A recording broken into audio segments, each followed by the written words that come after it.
I left San Antonio. I moved from San Antonio to Norfolk and started working at a company there at Norfolk International. I was doing the fueling, and I just stumbled into the school at AIM Norfolk, and it was an open house day for Piedmont. After seeing a lot of the other candidates, I wasn't really sure if I was going to be selected for the Piedmont program, but I was. The whole faculty made sure that we had everything we needed. Ashley is amazing. She is very encouraging. She knows how to help you with a transition from the school to the job environment, and I'm grateful for her.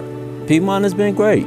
Everybody has been welcoming. I didn't know very many people here. They took the time to make sure I was okay. One of the benefits I've been enjoying is the flight benefits.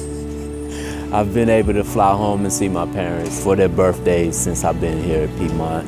The program changed my life.